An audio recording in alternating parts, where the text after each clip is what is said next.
young boy named Michael. He was intelligent, curious, and full of dreams.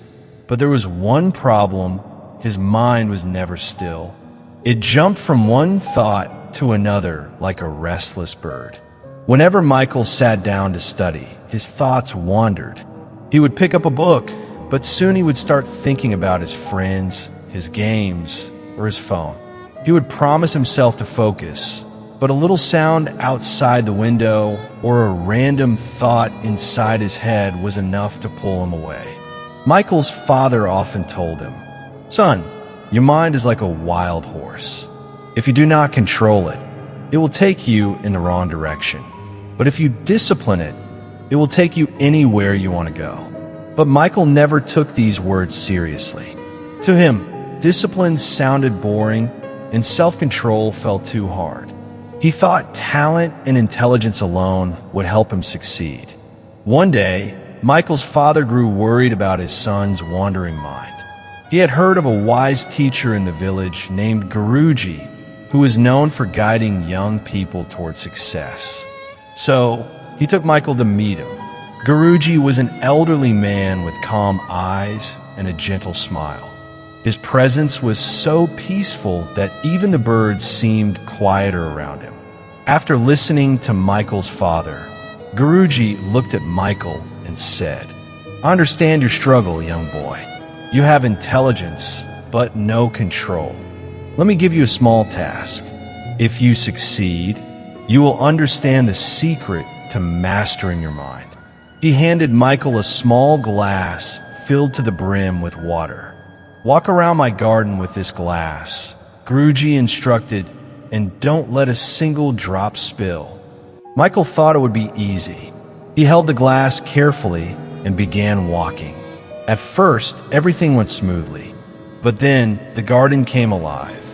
Birds chirped loudly, the wind rustled the leaves, and some children laughed while playing nearby. Distracted, Michael turned his head to look, and the glass shook. Water spilled. When he returned, half the glass was empty. Guruji asked calmly, "Why did you spill so much water?" Michael replied honestly, "I got distracted by the sounds and movements around me." Guruji nodded. "This glass," he explained, "is like your goal. The water is your focus, and the distractions around you are like the noise of the world. If you do not discipline your mind to stay fixed on your purpose, you will lose everything before you know it." For the first time, Michael understood what his father had always meant. His restless mind was stealing his future. From that day, Michael decided to change. He knew it would not be easy, but he wanted to learn the art of self-control. He started small. Every morning, he woke up at the same time instead of sleeping late.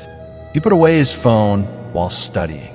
He promised himself to give his full attention to one thing at a time. At first, it felt impossible. His mind wandered again and again. But Guruji had given him another exercise: meditation.